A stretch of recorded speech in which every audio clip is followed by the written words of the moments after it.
Bonjour, moi c'est Delphine. Je viens mettre de la lumière dans l'invisible. Oser ces différences, oser être soi, rallumer ce feu de vie, cette étincelle, sortir des injonctions. Pour cela, je vais te parler également parfois de transit actuel en human design, en astrologie. J'ai également une chaîne YouTube, je fais aussi des œuvres vibratoires, des ateliers, des conférences. Tout cela pour que tu rallumes ce feu de vie et pouvoir créer des ponts avec les autres pour une belle co-création. Bonjour, aujourd'hui pour ce deuxième épisode, j'avais envie de parler de l'expression de ces sentiments. Alors, c'est très de saison, car actuellement, nous avons Mercure, qui est la planète de la communication, qui est dans le signe du Poisson, donc dans un signe d'eau, d'émotion. Et il va en plus rétrograder 3 fois cette année dans des signes d'eau. Parfois, on a peur d'exprimer ses émotions. Alors je dirais même parfois, même souvent. Pourquoi ? Il y a généralement cette peur du rejet. Cette peur que l'autre nous dise non. Il y a cette peur du rejet et également cette honte. Le côté, notamment dans des sentiments amoureux, où ce sera la honte. Ah oui, moi je me livre, je lui dis que telle ou telle personne me plaît, ou que j'aimerais aller plus loin, etc. L'autre me dit non. Donc, ce qu'il y a derrière, c'est bien sûr cette peur du rejet qui s'active complètement et qui se dit, bah non, je vais pas me livrer. Après, on va se moquer de moi, on va utiliser cette vulnérabilité que je montre.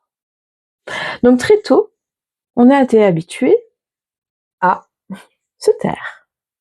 Cela vaut pour les sentiments amoureux, les déclarations, mais également, de manière insidieuse, à nos propres besoins, à nos envies, à nos rêves. Du coup, on a tendance à garder tout en nous, avec cette peur du jugement de l'autre, cette peur d'être rejeté par l'autre, d'être incompris ou d'être balayé. Moi, je sais que longtemps, quand je m'exprimais, j'ouvrais tellement mon cœur, une telle vulnérabilité, que l'autre pouvait, et généralement je tombais sur des personnes qui allaient du coup écraser cette vulnérabilité. Et donc je ressentais encore plus cette souffrance. À titre personnel, j'ai Mercure dans ma carte de naissance en Poisson, tout comme la moitié de mes planètes personnelles. Donc c'est une énergie que je redécouvre et d'accepter justement de ressentir. Ressentir, c'est ça la vie. Il y a quelques années, j'ai vu un film qui avait l'air un peu cucu, gnangnan, léger, donc je me suis dit que c'était très très bien pour l'été. Et en fait, il m'a fait, je crois que c'était L'amour parfait ou presque parfait, quelque chose comme ça. Je pourrais redonner le nom si ça intéresse quelqu'un. Et ce qui était chouette, c'est qu'en fait, il y avait la scène de 2 amis et d'autres contre-scènes de si j'avais parlé, si j'avais dit ça à ce moment-là, ou si j'avais exprimé ce que je pensais à ce moment-là, voilà quel chemin aurait pu prendre cette relation, cette histoire. Et en parallèle, il y avait l'autre, où je me tais, parce qu'avec cette fameuse peur du rejet, peur du jugement, peur qu'on se moque de nous, du coup on se tait. Et du coup ça montrait vraiment ces chemins parallèles. Et je pense que aujourd'hui, c'est important aussi de revenir à ça, à oser exprimer ce que l'on ressent, mais sans être dans cette peur du rejet. C'est-à-dire, je me livre, mais moi, j'ai besoin de le dire et de l'exprimer pour ne pas avoir de regrets plus tard. Pour mettre des mots sur des émotions, sur des envies, sur des limites, sur des ressentis, sur des rêves. Mais je n'attends rien de l'autre. Je n'attends pas qu'il m'aime plus. Je n'attends pas qu'il vienne me sauver. Je n'attends pas qu'il vienne me valider. Bien entendu, dans le cas d'une déclaration amoureuse ou l'envie d'aller plus loin, on espère quand même une petite réciprocité. Néanmoins, c'est vraiment faire ces demandes d'un autre espace, d'un espace de cœur, d'expression, et à la fois de ne pas être dans cette attente. C'est exactement comme lorsque l'on donne quelque chose, du temps, un objet, une expertise.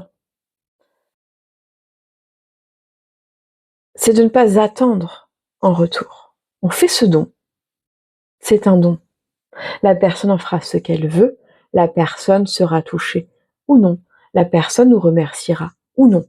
Mais ce n'est pas un calcul, même parfois, même très souvent inconscient, pour recevoir en retour ou être aimé en retour, ou être vu. Donc je t'invite, si cet audio t'a parlé, de te questionner vraiment sur peut-être des choses que tu as envie de dire en ce moment. Et on va rentrer le 26 février dans cette rétrogradation, donc encore plus dans cette intériorisation. Des émotions que tu as envie d'exprimer, des choses que tu ressens, qui te font vibrer et que tu as envie de dire. Et d'aller voir avant tout de quel espace ça vient et de réussir à les exprimer. Je te fais ce don de cette ouverture de cœur.